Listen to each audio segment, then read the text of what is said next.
குற்றங்களில் ஈடுபட்ட 285 பௌத்த பிக்குகள் அடையாளம் காணப்பட்டிருப்பதாக அதிர்ச்சியூட்டும் தகவல் ஒன்று வெளியாகி இருக்கிறது. எனவே அது குறித்து கிடைக்கப்பெற்ற தகவல்களை விரிவாக விளக்கமாக இந்த காணொளியில் பார்க்கலாம். அதே வேளையில் அண்மையில் குற்றச்சாட்டுகளுக்கு உள்ளான பௌத்த பிக்கு பல்லேகம ஹேமரத்ன தேரர் அவருடைய பதவி பறிக்கப்பட்டுள்ளது. எனவே அது குறித்த விவரங்களையும் இந்த காணொளியில் பார்க்கலாம். எரிபொருட்களுக்கான விலைகள் அதிகரிக்கப்பட்டிருக்கின்றன. அவற்றினுடைய ஒரு விவரத்தையும் நாமல் ராஜபக்ச பசில் ராஜபக்ச தொடர்பாக ஒரு முக்கியமான தகவல் ஒன்றை வெளிப்படுத்தியிருக்கின்றார். எனவே அது குறித்தும் பார்க்க இருக்கின்றோம். பிரான்சில் இருந்து ஒரு முக்கியமான செய்தி. பிரெஞ்சு போலீசார் நடத்திய துப்பாக்கிச் சூட்டில் ஈழத்தமிழர் ஒருவர் கொல்லப்பட்டிருப்பதாக தகவல் ஒன்று வெளியாகி இருக்கிறது. எனவே அது குறித்தும் இந்த காணொளியில் விரிவாக பார்க்கலாம். தமிழடியான் சொந்தங்கள் அனைவருக்கும் வணக்கம். மே மாதம் 31ஆம் தேதி 2026ஆம் ஆண்டு ஞாயிற்றுக்கிழமை. வாருங்கள் காணொளிக்குள் போகலாம். சிறுவர்களுக்கு எதிரான பல்வேறு விதமான குற்றங்களில் ஈடுபட்ட 285 பௌத்த பிக்குகள் அடையாளம் காணப்பட்டிருப்பதாக அதிர்ச்சியூட்டும் அறிக்கை ஒன்று வெளியாகி இருக்கிறது. இந்த அறிக்கையை வெளியிட்டிருக்கிறது என்று பார்த்தீங்கன்னு சொன்னால் NCPA என அழைக்கப்படுகின்ற தேசிய சிறுவர் பாதுகாப்பு அதிகார சபை அவர்கள் தான் இந்த தகவலை வெளியிட்டிருக்கிறார்கள். கடந்த 3 வருடத்தில், அதாவது 2023ஆம் ஆண்டு மே மாதம் 1ஆம் தேதிக்கும் 2026ஆம் ஆண்டு மே மாதம் 1ஆம் தேதிக்கும் இடைப்பட்ட 3 வருஷம் இருக்குதானே. இந்த 3 வருஷத்தில் பார்த்தீங்கன்னு சொன்னால் 285 பௌத்த பிக்குகள் சின்ன பிள்ளைகளுக்கு எதிரான குற்றங்களில் ஈடுபட்டிருக்கிறார்கள். இதில் அதிகமான குற்றங்கள் என்ன குற்றம் என்று சொல்லி உங்களாலேயே ஊகிக்க முடியும். 70% குற்றங்கள் மோசமான குற்றங்கள் என்று சொல்லப்படுகிறது. இதில் 27 பௌத்த பிக்குகளுக்கு எதிராக வழக்குகள் தொடுக்கப்பட்டு இப்போ அந்த வழக்குகள் இடம்பெற்றுக் கொண்டு வருவதாக சொல்லப்படுது. என்னென்னு சொன்னால் இப்போ அண்மை காலமாக பார்த்தீங்கன்னு சொன்னால் ஒரு 4-5 பௌத்த பிக்குமாருடைய பெயர்கள் தான் வெளியில் வந்திருக்குது. அவர்களுக்கான வழக்கு விசாரணைகள், நீதிமன்ற விசாரணைகள் போய்கொண்டிருக்குது. மிச்சாக்கள பேர் விவரங்கள் வெளியில் வரையில வழக்குகள் நடந்து கொண்டிருக்குது. நீ அவையில் நீதிமன்றத்துக்கு அழைக்கப்படைக்குள்ள அல்லது அவர்களுக்கு ஏதாவது தண்டனைகள் அறிவிக்கப்படைக்குள்ள தான் பேர் விவரங்கள் வெளியாகும். 27 பேருக்கு எதிராக வழக்குகள் நடந்து கொண்டிருக்காம். ஆனால் மிச்சம் 285 பேருக்கு எதிராகவும் இந்த குற்றச்சாட்டுகள் முன்வைக்கப்பட்டிருக்காம் என்று சொல்லப்படுகிறது. இது வெளிவந்த தகவல். அதாவது சிறுவர் பாதுகாப்பு அதிகார சபைக்கு கிடைக்கப்பெற்ற முறைப்பாடுகள் தான். இதே தவிர இந்த முறைப்பாட்டுக்கே போகாமல் மூடி மறைக்கப்பட்ட கமுக்கமாக வைக்கப்பட்ட விஷயங்கள், எத்தனையோ குற்றங்கள் இன்னும் நிறையவே இருக்கலாம். எனவே அதில் சம்பந்தப்பட்டவர்கள் இப்போ சுதந்திரமாக நடமாடிக்கொண்டு திரியலாம். எனவே இந்த அறிக்கையை மிகப்பெரிய அதிர்ச்சியாக இருக்கிறது. அப்போ பௌத்த பிக்குமாருக்கு வர வேலையே இல்லை போராடக்கு. பிகாரிகளில் இருந்து கொண்டு இதுதான் வேலை போராடக்கு. அங்கால அந்த பௌத்த மதத்தை வளர்க்குறது, அதை மக்கள் மத்தியில் பரப்புறது, அதில் உள்ள நல்ல கருத்துக்களை மக்களுக்கு சொல்லிக் கொடுக்கறது, அந்த வேலைகளை பார்க்கறதை விட்டுட்டு இதுதான் வேலை போராடக்கு. முழு நேர தொழிலாட்சி இருக்கணும். எனவே எல்லாருக்கு எதிராகவும் வழக்கு விசாரணைகள் தீவிரமாக இடம்பெறும் என்று சொல்லி அறிவிக்கப்பட்டிருக்கிறது. அதே நேரம் அண்மையில குற்றச்சாட்டுகளுக்கு இலக்காகிய மிக முக்கியமான ஒரு தேரர், அவருடைய பேர் பல்லேகம ஹேமரத்ன தேரர், அனுராதபுரம் பகுதியைச் சேர்ந்தவர். அவரிடமிருந்து அவருடைய பதவிகள் பறிக்கப்பட்டிருப்பதாக, நேற்று 30ஆம் தேதியிலிருந்து பதவிகள் பறிக்கப்பட்டிருப்பதாக தகவல்கள் வெளியாகி இருக்கின்றன. இதனை கண்டி மல்வத்தை பீடம் உறுதிப்படுத்தியிருக்கிறது. அவர்களால் வெளியிடப்பட்ட அந்த கடிதத்தை தான் இப்போ நீங்கள் பார்க்குறீங்க. இந்த கடிதத்தின்படி அவருடைய பதவிகள் தற்காலிகமான முறையில் பறிக்கப்பட்டிருக்கிறது. ஏனென்று சொன்னால் இப்போ வழக்கு விசாரணைகள் நடந்துருக்கு தானே.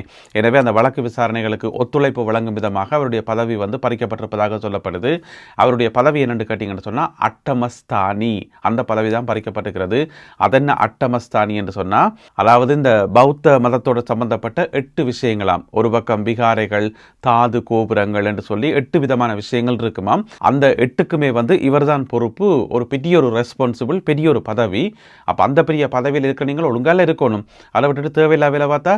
எனவே அவருடைய பதவி பறிக்கப்பட்டு புதிதாக ஒருவர் நியமிக்கப்பட்டிருக்கார். புதிதாக நியமிக்கப்பட்டவருடைய பேர் என்னென்று பார்த்தீங்கன்னு சொன்னால் வணக்கத்துக்குரிய ஈத்தல வெட்டுணுவெவ ஞான திலக நாயக்க தேரர். பெரிய நீள பேர் தான். அவர் தான் நியமிக்கப்பட்டிருக்கார். இவருடைய பதவிக்கு இப்போ நீங்கள் படத்தில் பார்க்குற இவர் தான் நியமிக்கப்பட்டிருக்கின்றார். எனவே அவர் மேலே பதவி நீக்கம் செய்யப்பட்டவர் மேலே கடுமையான விசாரணைகள் இடம்பெறும் என்று சொல்லி எதிர்பார்க்கப்படுது. என்ன பிரச்சனை சொன்னால், ஜனாதிபதி அனுரகுமார திசாநாயக்கா கூட இப்போ ஒரு 2 நாளைக்கு முதல் ஒரு கூட்டத்தில் உரையாற்றிக்க சொன்னவர், இந்த பௌத்த பிக்குமார் இப்படி பிளவிடைக்குள்ள பிக்குமாரை கைது செய்கிறதே ஒரு கவலைக்குரிய விஷயம். எப்படி பௌத்த பிக்குகளுக்கு கைவிலங்க போட்டுக்கொண்டு அவர்களை அழைச்சி கொண்டு போகிறது, அந்த காட்சியை பார்க்கவே கவலையாக இருக்குன்னு சொன்னவர். அதாவது இந்த பிக்குமாருக்கு சப்போர்ட் பண்ணி சொல்லல, ஏன் இப்படியெல்லாம் நடக்கணும், அது நடக்க வேண்டாமே என்ற அர்த்தத்தில் அவர் சொல்லியிருந்தவர். அப்போ பார்த்தீங்கன்னு சொன்னால் இப்போ அவருடைய பதவி நீக்கப்பட்டாச்சு தானே, இனி வந்து தாராளமாக கைவிலங்கு போட்டு கூட்டிக் கொண்டு போகலாம், நல்லபடியாக வச்சு விசாரிக்கலாம், ஆள ஒரு பிரச்சனையுமே இல்லை. எனவே அந்த பௌத்த குரு என்ற அந்த அடையாளம் தான் தடையா இருக்குது, அந்த அடையாளத்தை வந்து நீக்கினா பிரச்சனை இல்லை தானே. எனவே இனியாவது விசாரணைகள் ஒழுங்காக இடம்பெறும் என்று சொல்லி எதிர்பார்க்கலாம். நேற்று நள்ளிரவு 12 மணியிலிருந்து நடைமுறைக்கு வரும் விதமாக எரிபொருட்களுக்கான விலைகள் வந்து அதிகரிக்கப்பட்டுள்ளன. அதன்படி புதிய விலைகள் என்னென்று பார்த்தீங்கன்னு சொன்னால், ஒயிட் டீசல் இருக்குது தானே, வெள்ளை டீசல், அதனுடைய புதிய விலை வந்து 407 ரூபா. சூப்பர் டீசலினுடைய புதிய விலை வந்து 478 ரூபா லிட்டர். அதே போல் மண்ணெண்ணெயினுடைய புதிய விலை வந்து 285 ரூபா. 95 ஒக்டேன் பெட்ரோலினுடைய விலை வந்து 495 ரூபா புதிய விலை. 92 ஒக்டேன் பெட்ரோலினுடைய விலை 434 ரூபா. இது நேற்று நள்ளிரவு 12 மணியிலிருந்து நடைமுறைக்கு வந்துள்ளது. அமெரிக்காவில் தற்பொழுது தங்கியிருப்பவரும் இலங்கையில் பலவிதமான வழக்குகளை எதிர்கொள்பவருமாகிய பசில் ராஜபக்ச சம்பந்தமாக அவருடைய பிராமகன் நாமல் ராஜபக்ச சில கருத்துக்கள் சொல்லியிருக்கார். என்னென்னு சொன்னால், நேற்று நாமல் ராஜபக்சவை பார்த்து ஊடகவியலாளர்கள் கேட்டது, அது சரி, உங்களோட சித்தப்பா வந்து அமெரிக்காவில் போய் ஒழிச்சிருக்கிறார், இங்கே அவருக்கு நிறைய வழக்குகள் எல்லாம் போய்கொண்டிருக்குது, என்ன மாதிரி நாட்டுக்கு வருவாரா இல்லையா என்று சொல்லி கேட்டது. அதுக்கு வந்து நாமல் ராஜபக்ச தெரியும் தானே, வீர வசனத்தை எடுத்து விட்டார். என்ன சொன்னோம்னு சொன்னால், எங்களோட சித்தப்பா அவரெல்லாம் ஓடி ஒழிக்கிறாள் கிடையாது, நாங்கள் ராஜபக்ச குடும்பம், எதையுமே வந்து நேர்மையாக தைரியமாக எதிர்கொள்வோம், எனவே எங்களுடைய சித்தப்பா வந்து ஓடி ஒழிக்கல என்று சொல்லி நாமல் ராஜபக்ச சொல்லியிருக்கார். அப்போ வர வேண்டியான நாட்டுக்கு அப்போ எதுக்கு அமெரிக்காவில் இருக்காருன்னு சொல்லி ஊடகவியலாளர்கள் வந்து திரும்ப கேட்டது. அதுக்கு நாமல் ராஜபக்ச வந்து சமாளித்து விட்டவர் அப்படின்னு சொன்னால், அதை பற்றி எனக்கு எதுவுமே தெரியாது, அதை நீங்கள் சித்தப்பட்ட தான் கேட்கணும், அவர்கிட்ட தான் கேட்கணும். அது மட்டும் இல்லாமல் இன்னும் ஒரு அதிர்ச்சியான தகவல் ஒன்றையும் நாமல் ராஜபக்ச சொல்லியிருக்காரு. என்னன்னு சொன்னால், இப்போதைய அரசாங்கத்தில் இருக்கக்கூடிய அமைச்சர்கள் இருக்கிறது தானே, என்பிபி அமைச்சர்கள், அவர்களில் வந்து கனவேர் வந்து பசில் ராஜபக்சோட டச்சில் இருக்கணுமாம், அதாவது ஃபோனில் காய்ச்சி கொண்டே இருக்கணுமாம். அவைக்கு எல்லாமே தெரியுமாம், பசில் ராஜபக்ச என்ன செய்கிறார், அவருக்கு என்ன வருத்தமா இல்லையா, சுகம் இல்லையா, எல்லாமே தெரியுமாம் அவைக்கு. எனவே அவையில கேட்டாலும் அவையிலும் சொல்லிவிடுமாம் என்று சொல்லி நாமல் ராஜபக்ச புதுசாக ஒரு புரளியை கிளப்பி விட்டுக்கார். அதாவது என்பிபி கட்சியில் இருக்கக்கூடிய அமைச்சர்கள் பசில் ராஜபக்சவுடன் தொடர்பில் இருக்கிறார்கள் என்று சொல்லி யார் என்று சொல்லி பேர் சொல்லல, இப்படி பொதுவாக சொல்லிட்டு விட்டுட்டார். இனி இந்தியிலேருந்து அந்த பிரச்சனையை ஆரம்பிக்கும் என்று சொல்லி எதிர்பார்க்கப்படுது.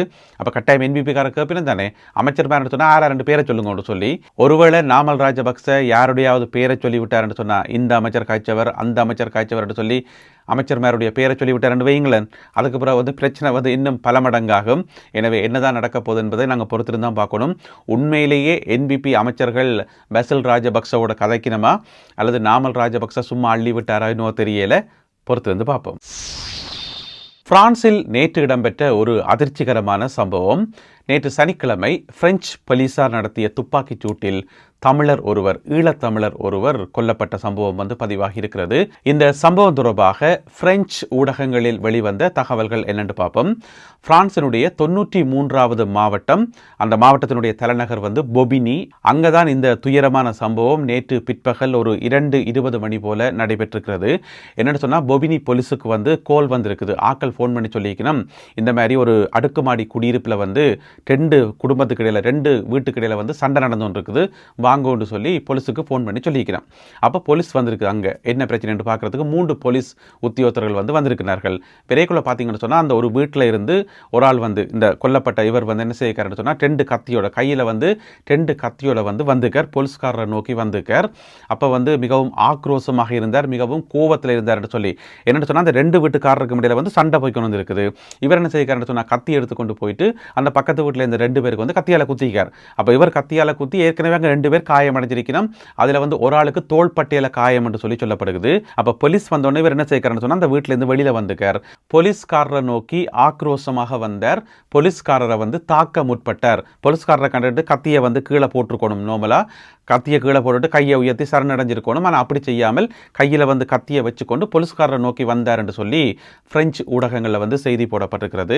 அப்போ அதனை அடுத்து ஒரு போலீஸ் உத்தியோகத்தர் என்ன செய்யறாருன்னு சொன்னால், தற்காப்புக்காக அவருடைய சேவை துப்பாக்கி இருக்குந்தானே, அதால் வந்து 2 தடவை சுட்டுக்கார். 2 தடவை வயிற்று பகுதியில் சுட்டதாக சொல்லப்படுது. உடனடியாக முதலுதவி படையினரும் ஆம்புலன்ஸ் வண்டியினரும் வந்து அழைக்கப்பட்டு அவருக்கு அந்த இடத்துல வந்து சிகிச்சை வழங்கப்படுது. இருந்தாலும் சிகிச்சை பலனில்லாமல் அவர் உயிரிழந்திருப்பதாக சொல்லப்படுகிறது. இப்போ இது சம்பந்தப்பட்ட விசாரணைகளை போலீசார் செய்கின்ற குற்றங்களை விசாரிக்கிற ஒரு போலீஸ் பிரிவு ஒன்று இருக்கும் தானே, அந்த போலீஸ் பிரிவினர் இப்பொழுது இது சம்பந்தப்பட்ட விசாரணைகளை மேற்கொண்டு வருவதாக சொல்லப்படுது. இனி அந்த குறிப்பிட்ட போலீஸ் உத்தியோகத்தர் தற்காலிகமாக பணி நீக்கம் செய்யப்படுவார். பிறகு அவர் கைது செய்யப்படுறதுக்கான வாய்ப்புகளும் இருக்குது. ஏன்னு சொன்னால் கைது செய்து விசாரிப்பினும் எதுக்காக சுட்ட, நீங்கள் உண்மையிலேயே சுட வேண்டிய தேவை வந்ததா, ஏன் அது வயிற்றில் சுட்ட, நீங்கள் காலில் சுட்டிருக்கலாம் தானே, அல்லது சுடாமல் வேறு விதமான தற்காப்பு முறைகளை பயன்படுத்தி அவரை நீங்கள் மடக்கி இருக்கலாம் தானே, கைது செய்திருக்கலாம் தானே என்று சொல்லி 1000 கேள்விகள் கேட்கப்படும். எனவே குறிப்பிட்ட அந்த போலீஸ் உத்தியோகத்தரிடம் விசாரணைகள் மேற்கொள்ளப்படும். அதோட கூட போன மற்ற 2 போலீஸ்காரிடமும் வாக்குமூலங்கள், சாட்சியங்கள் பதிவு செய்யப்படும். எனவே விசாரணைகள் தொடர்ந்து இடம்பெற்று வருகின்றன.